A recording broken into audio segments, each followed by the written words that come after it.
Il le mérite parce qu'il t'a donné le parce qu'il a permis que tu sois là ce matin. Il y a des cadavres qui se disaient Dieu lui avait encore accordé quelques instants de vie. Il a manifesté toute sa reconnaissance à Dieu. Alors pour tous toi qui es encore en vie, acclame ton Dieu. Sans côté les morts, sans côté pousse,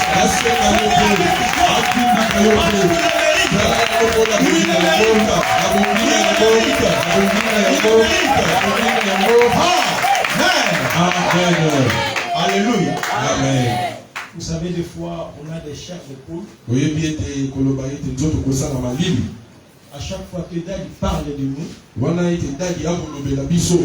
mon esprit retourne toujours 33 ans après. J'ai été le fils de Daddy pendant que le MFR n'était pas encore né.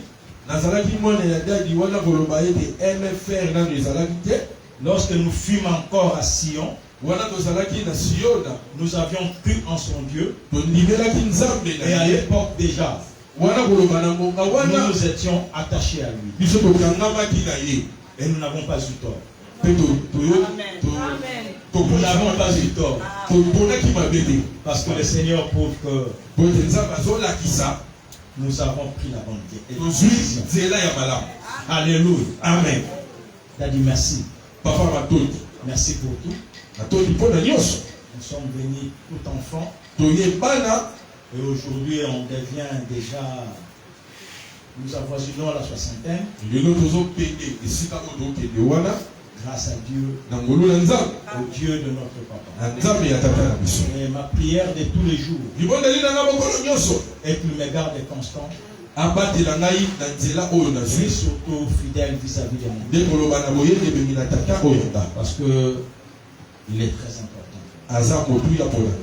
Alléluia. Amen. L'esprit me dit que tu es déjà fatigué, tu te dis, mais quand est-ce qu'il va nous demander de nous Vous allez vous asseoir. Vous asseyerez beaucoup plus de temps que les temps que vous êtes encore debout. C'est pas pourquoi le Seigneur le permet que tu sois encore debout. Peut-être tu vas guérir quelqu'un qui a un mal de pied. Je me sens poussé à vous demander de vous asseoir. Et l'Esprit me demande que tu restes encore debout. Alléluia. Amen. Alors je dis à quelqu'un que c'est un jour de délivrance. Je dis à quelqu'un que Dieu s'est invité ce matin en ces lieux. Uniquement pour toi. Je dis à quelqu'un que tu ne seras pas déçu ce matin.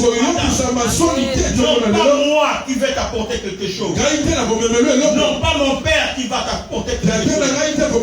Mais le Dieu, le maître des temps et des circonstances. Le Dieu, le propriétaire de cette église, il s'est invité pour toi. Et il est venu pour te faire du bien. Alléluia. Amen. Lisons Genèse chapitre, plutôt Exode chapitre 17.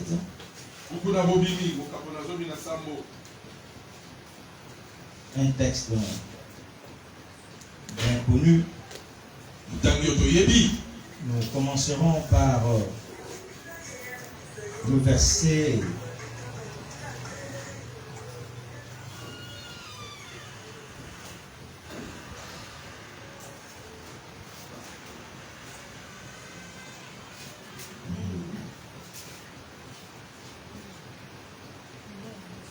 par le verset 9, plutôt le verset 8. Et nous descendrons jusqu'au verset 14. Donc je disais Exode chapitre 17, du 8e au 14e. versets. La Bible nous dit, Amalek veut combattre Israël à Rephidim. Alors Moïse dit à Josué, choisis-nous des hommes, sors et combat Amalek. Demain, je me tiendrai sur le sommet de la colline, la verge de Dieu dormira. Josué fit ce que lui avait dit Moïse pour combattre Amalek. Et Moïse, Aaron et Hur montèrent au sommet de la colline. Lorsque Moïse élevait sa main, Israël était le plus fort.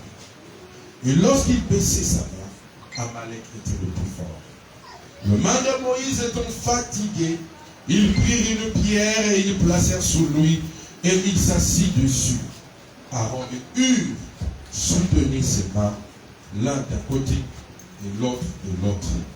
Et ses mains restèrent fermes jusqu'au coucher du soleil. Et Josué vaincut Amalek et son peuple au tranchant de l'épée. L'Éternel dit à Moïse, écris cela dans le livre pour que le souvenir s'en conserve et déclare à Josué que j'effacerai la mémoire d'Amalek de dessus les cieux. C'est la parole du Seigneur. Nous rendons grâce à Dieu. Nous allons nous asseoir maintenant. Que Dieu te bénisse pour ton obéissance. Tu veux rester debout pendant près de 5 minutes. Ce n'était peut-être pas évident. Mais je n'ai pas compris aussi pourquoi il m'a été orienté de cette manière-là. Alléluia. Amen. Alléluia. Amen. Alléluia. Amen. Alléluia. Amen. Alléluia. Amen. Bien-aimés dans le Seigneur, nous avions commencé un séminaire depuis le dimanche passé. Un séminaire sur la délivrance. Et il y a eu des éminents hommes de Dieu qui ont défilé sur cette chaire pour nous parler de la part du Seigneur. Et nous avons été très bénis, très enrichis par l'apport de tout un chacun. Je me dis toujours que ce n'est toujours pas aisé de venir clôturer un événement quand ceux qui vous ont précédé ont mis la barre très très haute. J'ai dit au Seigneur, je n'ai rien à apporter à ces gens. Si toi tu ne parles pas, je vais sûrement les décevoir. Rends-toi compte, je te le rassure Seigneur, que je les décevrai. Mais si tu m'accompagnes, et si tu acceptes de parler au travers de moi, si tu acceptes de passer par moi pour atteindre ton peuple, il n'en sera pas le cas. Alléluia. Amen. On nous a parlé du verset clé qui était le Proverbe 24. Où l'on nous dit de délivrer ceux-là qu'on a amené vers la mort. Le pasteur Tanga, bienvenu le premier jour, nous avait dit que ce verset était beaucoup plus collé au salut ou à la nouvelle naissance. Oui. Mais bien aimé dans le Seigneur, chaque jour de notre vie, nous avons besoin de la délivrance. Chaque jour de notre vie, nous avons besoin d'expérimenter quelque chose.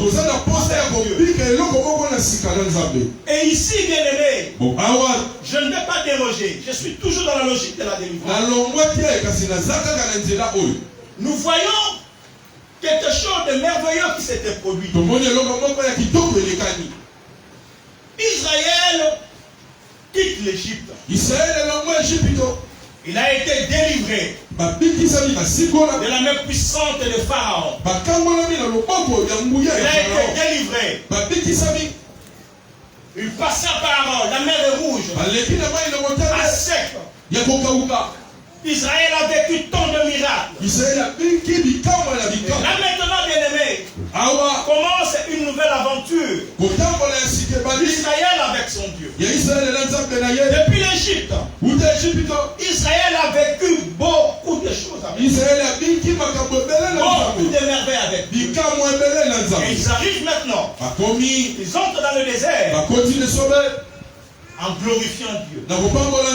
Mais peu de temps après, ils commençaient à murmurer, à gémir. Ils commençaient à se lamenter parce que Dieu voulait les éprouver. Ils arrivent à Massa et à Meriba. Il n'y avait pas d'eau. Et ce peuple commença à se lamenter. Ce peuple qui a vu la main de Dieu. Comment est-ce que Dieu les a délivrés? Au lieu de lui faire confiance, pendant qu'ils n'avaient pas d'eau, comme ils avaient un meneur, au lieu d'aller exposer leur cas auprès de Moïse, mais ils résolurent de se lamenter. L'incrédulité. Et Dieu passa toujours par Moïse pour lui demander de montrer un rocher. Et lui demander de taper sur le rocher afin que l'eau jaillisse. Il en fit ainsi. L'eau jaillit, il but. Donc là, je te ramène au premier verset pour que tu comprennes.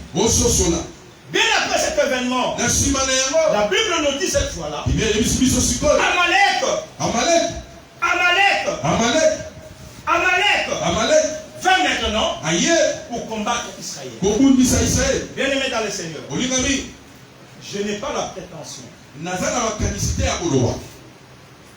de dire que ce que je dis est vrai. Mais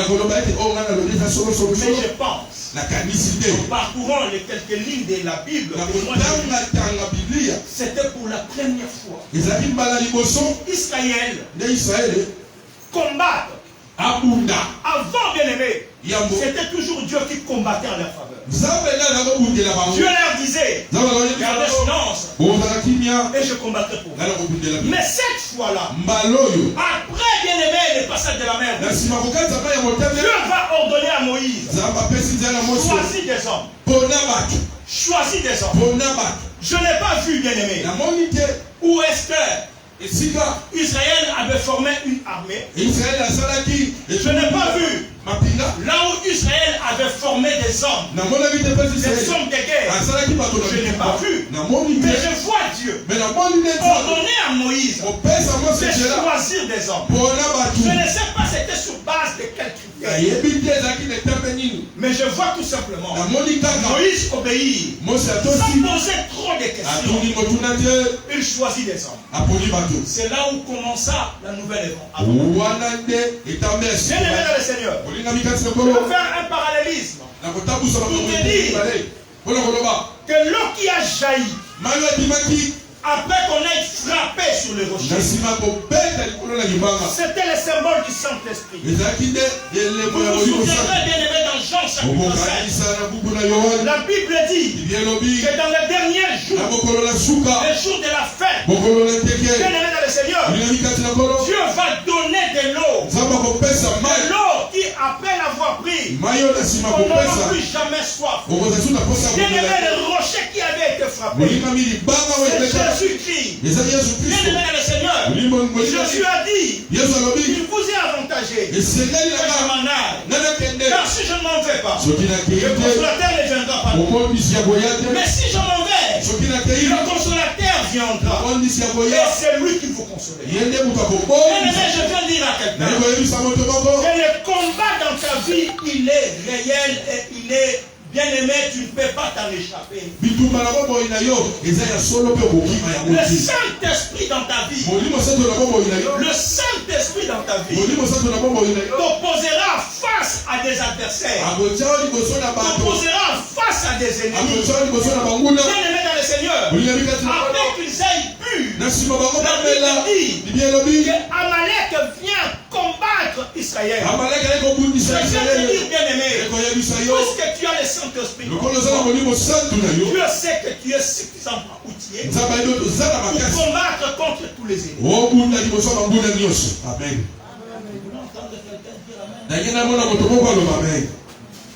Je répète en te disant, par le Saint-Esprit que Dieu t'a donné, il sait que tu es suffisamment outillé. Voilà pourquoi Isaïe 59 nous dit que même si l'ennemi vient comme un fleuve, l'Esprit de l'Éternel le mettra en Alléluia. Amen. Je viens d'apprendre que le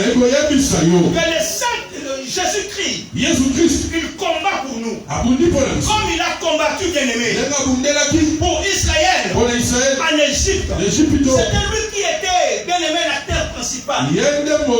Moïse n'était qu'un envoyé. Il disait ainsi dit l'Éternel. Mais c'est lui qui envoyait les sauterelles. Celui qui changeait l'eau ensemble. Celui qui tua, bien-aimé, le fils aîné. C'était Dieu lui-même. Christ et Jésus, il combat pour nous. Mais le Saint-Esprit combat en nous. Amen. Il combat en nous. Parce que c'est bien-aimé. Que Jésus t'a déjà donné le pouvoir. Voici, je te donné le pouvoir de marcher sur les serpents, sur les scorpions, sur tout poussant de l'ennemi. Que rien ne pourra te nuire. Il sait que tu es suffisamment actif. Voilà pourquoi, bien-aimé, ce matin, j'aimerais te dire, tu dois changer ton langage. Parce que toi tu es appelé à combattre. Tu es obligé de combattre tous les jours de ta vie. Bien-aimé dans le Seigneur, les ténèbres combattent toujours la lumière. Mais la lumière ne se plante pas. Lorsque la lumière arrive, les ténèbres s'enfuient d'eux-mêmes. Bien-aimé, tu es la lumière du monde. Voilà pourquoi tu dois être appelé à combattre. Les ténèbres, bien-aimés, voudront toujours t'environner, voudront t'affecter. Mais reconnais tout simplement que toi, tu n'es pas seulement un fils de lumière. Mais Dieu t'appelle lumière. Donc Dieu t'appelle à éclairer les autres. Dieu t'appelle à éclairer le monde. Parce que tu es une lumière, bien-aimé. Amalek vient. Pendant que ces peuples avaient trouvé que notre besoin avait été désaltéré. Nous avions soif d'eau et nous avons bu. Nous sommes maintenant à l'aise. Et cette histoire, bien-aimée, se passe à Rephidim. En hébreu, Rephidim, ça signifie repos. Ces peuples pensaient qu'ils devaient se reposer. Mais ce n'était pas la pensée de Dieu. Lorsque eux pensaient au repos, Amalek vient pour troubler leur repos. La Bible dit, bien-aimé, lorsque le monde dira paix et sûreté, c'est alors qu'une ruine soudaine le surprendra. Bien-aimé dans le Seigneur, en tant qu'enfant de Dieu, il doit toujours être éveillé. Il doit toujours être éveillé. Notre Dieu, en qui nous avons hérité l'image et la ressemblance, il nous a dit, il ne dort ni ne somnole. Nous sommes de sa nature bien-aimée. Le corps a besoin de se reposer. Mais spirituellement bien-aimé, doit toujours être éveillé. Éveillé comment? En lisant les signes des temps. La Covid doit t'enseigner. La guerre de l'Ukraine doit t'enseigner. Cette crise mondiale doit t'enseigner. Elle doit t'enseigner quoi? Que tu n'es pas appelé à rester à Rephidim. Tu es appelé à arriver à Canaan. Tu es appelé à arriver à Canaan. Et Amalek, bien-aimé, veut t'empêcher à ne pas arriver à Canaan. Bien-aimé dans le Seigneur, Seigneur, je veux illustrer un peu de manière géographique. Nous sommes à l'Upen. Dieu nous donne la voie à suivre. Par Upen, Ozone et puis Kitambo, ma campagne Kitambo. Pour arriver à Victoire. La logique nous oblige de passer par Bandal, Ngirengiri, Kassavubu peut-être, pour atteindre Victoire. Vous y êtes? Vous y êtes? Considère maintenant Amalek comme un peuple qui se dirige en obstacle à Bandal. C'est ton passage obligé. Tu ne sais pas faire marche en arrière, mais tu ne viens pas aussi rester à Bandal. Bandal, c'est juste un passage. Et Amalek vient te combattre maintenant pour t'empêcher à atteindre victoire qui est ton canal.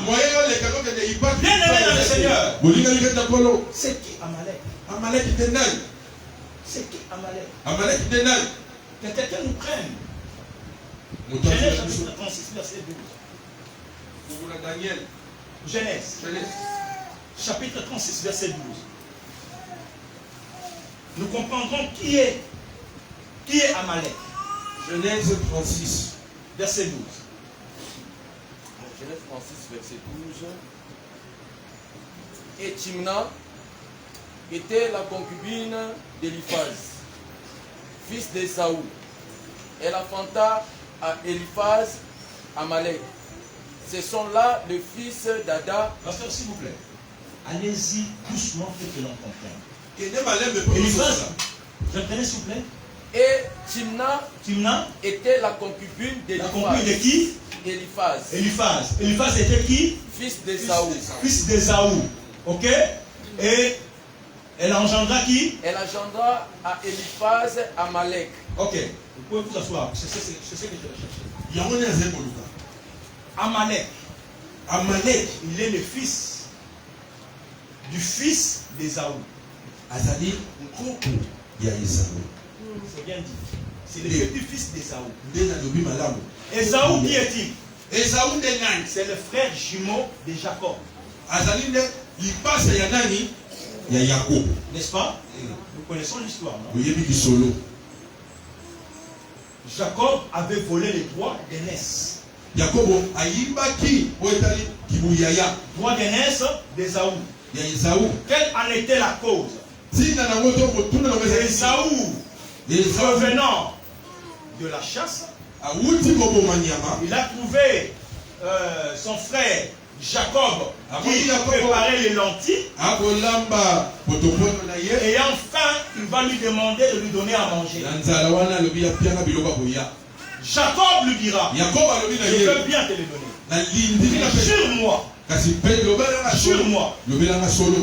que si je te donne mon plat, ça sera en échange avec les droits d'aînesse. Il ne comprenait pas à cette époque-là ce qui s'était passé. Il ne comprenait pas.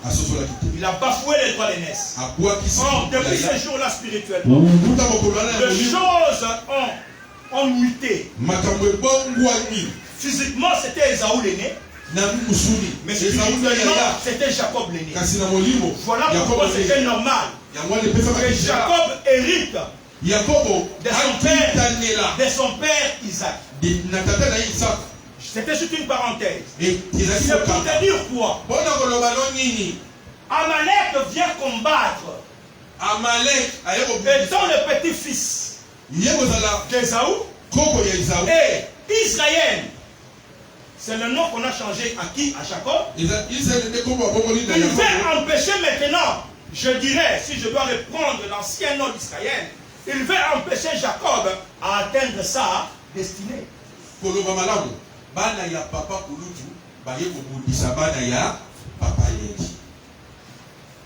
Amalek mwana bana ya nani? Papa kulutu azali nani? Ésaü. Israël bana ya papa lebio azali nani? Yakob. Est-ce que vous êtes là? Au premier, hein? Est-ce que je me fais comprendre? Tu ne me comprends pas, bien aimé. À la mort, tu auras du mal à comprendre ma conclusion. Ils veulent empêcher. C'était ça l'objectif. Et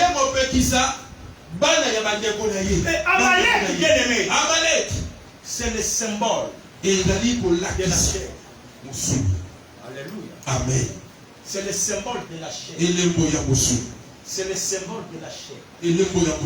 Bien aimé dans le Seigneur, nous avons reçu Jésus et nous sommes sauvés. Nous avons beaucoup d'ennemis extérieurs. Mais nous oublions le pire ennemi intérieur que nous avons. Il s'appelle la chair. Et Paul a su cela. Voilà pourquoi en Galates 5, il dit que les besoins de la chair sont contraires à ceux de Dieu. Personne ne peut simultanément le servir de deux. Ou on sert l'un, ou on sert l'autre. Bien aimé dans le Seigneur, je viens dire à quelqu'un, avant d'aller loin, comme le dit un adage, tu veux aller loin, ménage sans monture. Bien aimé dans le Seigneur, tu dois d'abord commencer à t'examiner pour bien combattre. Examine-toi pour bien combattre. L'ennemi ne se servira que de ta faiblesse. La faiblesse de la chair pour bien pouvoir te prendre. Amen, papa. Amen. Alléluia. Amen. Alléluia. Amen. Bien aimé dans le Seigneur, Dieu veut que nous soyons délivrés. Et la part de Christ a déjà été faite. Il nous a délivrés du péché. Il nous a délivrés de toute la puissance du malade. Et il a déclaré que tout est accompli. Tout est accompli.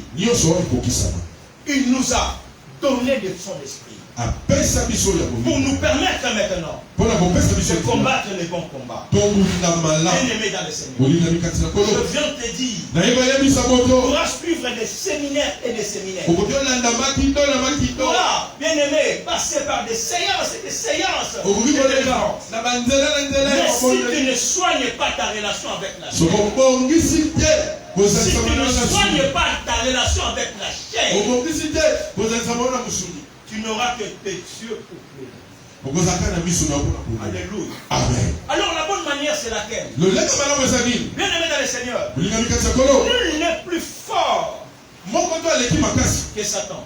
Nul n'est plus fort que la puissance du péché. Nous sommes sauvés non pas par notre force, mais nous sommes sauvés par la grâce. Alléluia. Amen. Depuis que je me suis réveillé, je ne sais pas si je n'ai pas compté la 30e fois j'ai déjà dit à Dieu, Seigneur, sois avec moi. Pas avec moi. Je vais sûrement bêtiser. Je vais sûrement bêtiser. Autant de fois, je montre ma dépendance à Dieu. Bien aimé dans le Seigneur, si tu es honnête, c'est mon erreur que j'ai dû faire. Autant de fois dans notre confession, pardonne-moi. Je ne recommencerai. Alléluia. Amen. Je le fais autant de fois. Je ne sais pas si quelqu'un est d'accord avec moi. Mais je retombe dans le même péché. Pardonne-moi, Seigneur. Fais-moi, Seigneur, cette fois. Je ne vais plus recommencer. Tu vas encore recommencer. Alléluia. Amen. Et j'ai compris. Je ne fais plus cette prière. J'ai dit à Dieu, aide-moi. N'aide pas. Rassure-toi, Seigneur. Amen. Bien aimé dans le Seigneur, je viens dire à quelqu'un que Dieu est là. Jésus-Christ est là. Il a dit que celui qui est entre ses mains, personne ne peut les ravir. Mais écoute, bien aimé, tu iras peut-être à la maison. Jérémie chapitre 17, verset 4 nous dit, tu perdras ton héritage par ta propre faute. Je viens nous rappeler, bien-aimés, dans son temps, avant que la grâce ne soit inaugurée, il y avait une ville qu'on avait conçue, une ville qu'on appelait le ville de refuge. C'est-à-dire que lorsqu'un homme commettait un forfait qui était digne de mort, mais qu'il arrivait par ses propres efforts à atteindre cette ville-là, il était protégé. Mais au cas, la condition était qu'il y ait des mers. Alléluia. Aussitôt qu'il sort de cet enclos, il est passible de la mort. De même, bien-aimés dans le Seigneur, nous avons reçu Jésus et nous sommes entre ses mains. La garantie est que personne ne peut nous ravir. Mais si tu échappes du contrôle de Dieu, si tu échappes de sa main, bien-aimé, tu es exposé, bien-aimé dans le Seigneur. Voilà pourquoi, bien-aimé, la source de la plupart de nos combats, bien-aimés, sont l'émanation de nos propres actes. Bien-aimés, lorsque l'ennemi vient combattre contre nous, et lorsque ce combat il est extérieur, Jésus se mêle. Il vous dit gardez silence. Gardez silence. Je vais combattre pour vous. Mais il y a de ces combats, bien-aimés. Il y a de ces combats que toi-même, on aime le dire si souvent. Le pasteur Kanga renouveler l'intelligence. Alléluia. Amen. Peut-être que tu as déjà vaincu l'impudicité, mais tu n'as pas encore vaincu la convoitise. On ne peut pas te remettre de l'argent de ton frère sans qu'on le lui dise et te demander d'aller le lui déposer parce que tu vas le bouffer. Ça demande la délivrance. La délivrance demande une décision de ta part. Il se peut que toi tu ne voles plus. Mais les mensonges est d'abord collé à ta bouche. Ça demande une délivrance. Cette délivrance est bien aimée. Tu as une grande part à jouer. Ne demande pas bien aimé. Ne demande pas bien aimé de te mortifier. Je te demande juste bien aimé. De connaître cette faille.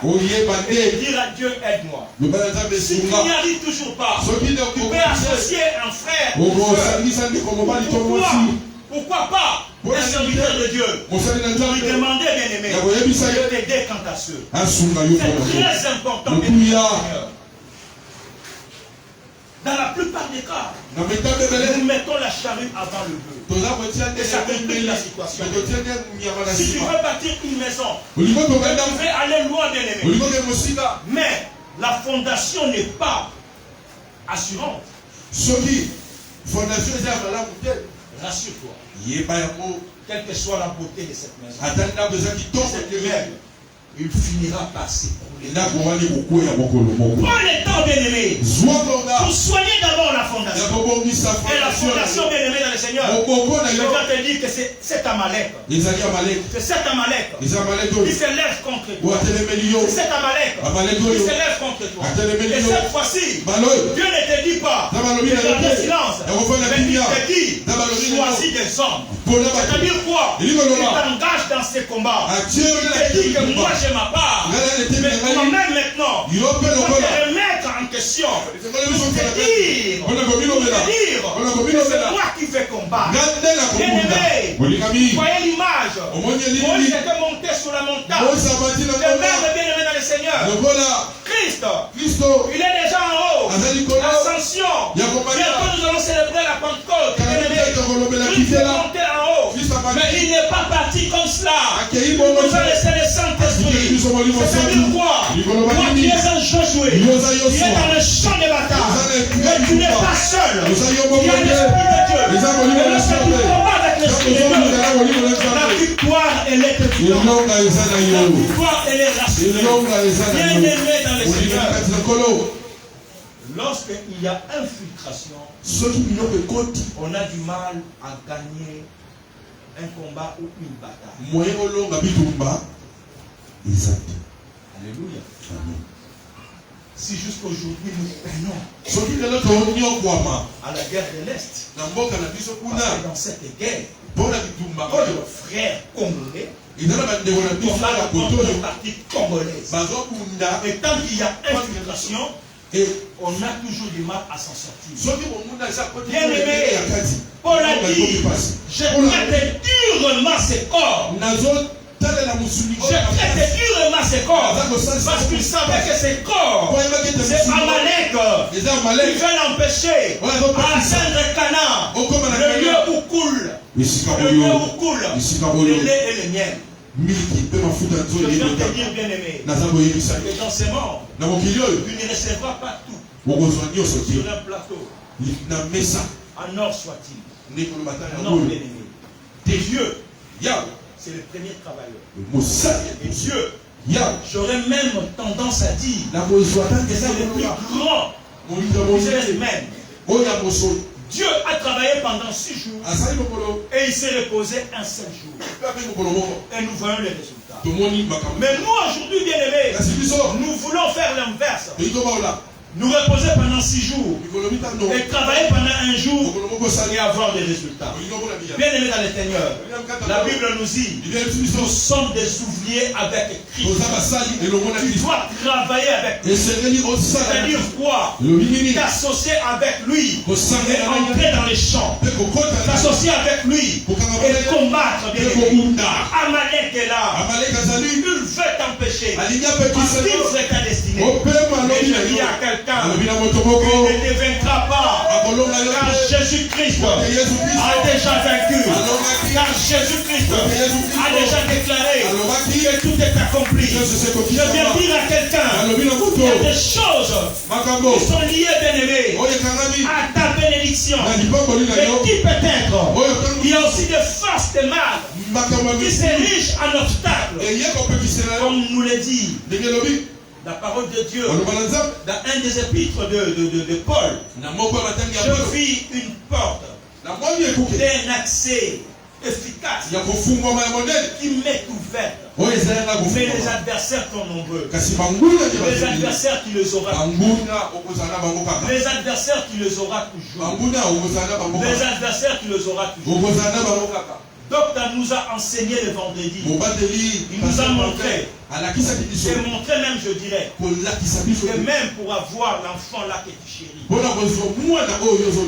dans le processus, il y a une étape qu'on appelle la délivrance. Tu vas avoir un enfant, mais tu refuses les douleurs d'enfantement. C'est que tu n'as pas besoin d'un enfant. Tu vas avoir un enfant, mais tu refuses les 9 mois de patience. Tu n'as pas besoin d'un enfant. Aujourd'hui, bien aimé dans le Seigneur, bien de fois, nous perdons la bénédiction de Dieu. Ou des fois, nous passons outre notre destinée à cause, bien aimé, de l'impatience. Et Saoul, bien aimé dans le Seigneur, a perdu son héritage à cause de juste de l'impatience. Je viens de dire, bien aimé dans le Seigneur, reste calme. L'épaule est non moins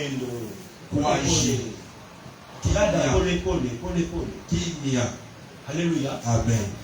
J'ai un conseil que je garde de mon frère. Il m'a dit, tu vois toutes les filles que tu vois aujourd'hui, les belles que tu vois aujourd'hui, dans quelques années, elles ne seront plus ces personnes. Et tu trouveras des plus belles que elles. Et un second Dieu, il m'a dit, tu connais cette boisson-là? Cette boisson-là, elle a été inventée en 1923.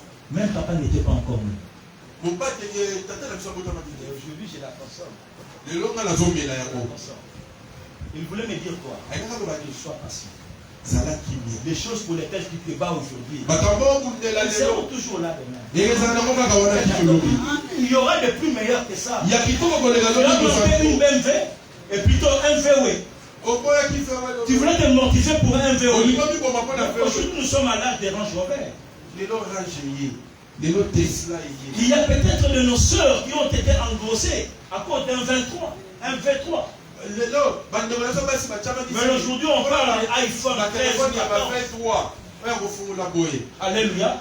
Tu pouvais manquer le VW, mais aujourd'hui tu as les Range Rover. Tu pouvais manquer le V3, mais aujourd'hui tu as les iPhone. Bien aimé dans le Seigneur. Attends ton temps. Attends ton temps. Et ce temps arrivera. Attends ton temps. N'essaie de pas, bien aimé, à la proposition d'Amalek. N'essaie de pas, bien aimé, aux sollicitations d'Amalek. Ne vends pas ton droit à cause de quelque chose d'éphémère. Bien aimé, Jésus nous a garanti une vie aisée, les prémices d'une vie éternelle, de jouissance dans sa félicité. Bien aimé, accepte de perdre aujourd'hui pour gagner plus demain. Au lieu de gagner peu aujourd'hui et de perdre beaucoup demain. Je termine en disant, bien aimé dans le Seigneur, tu as un Dieu qui est tout puissant. Tu as un Dieu qui est prêt à faire tout. Mais il te demande tout simplement de vaincre Amalek. Vaincre Amalek, qui est ta chair, ton plus grand ennemi. C'est lui qui te dit des choses qui sont en déphasage avec la parole. C'est lui qui te dit des choses qui sont en inadéquation avec la parole. Reste ferme.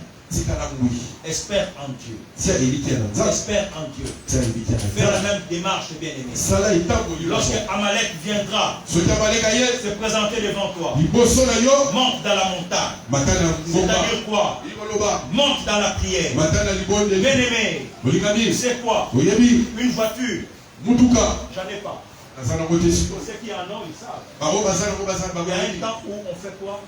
L'entretien. On fait l'entretien. Est-ce que tu fais l'entretien de ta vie spirituelle? Non pas une retraite collective, mais toi-même tu te dis que non, je me rétracte parce que là maintenant je commence à sentir un peu que ça ne va pas. Les secondes regards commencent à arriver. Avant je pouvais regarder ma sœur Janine, je contemple juste la gloire de Dieu. Mais après je commence à observer les lèvres, le nez, l'œil un peu, je descends au bassin, ça devient un peu compliqué. Ça te pousse à toi de faire l'entretien.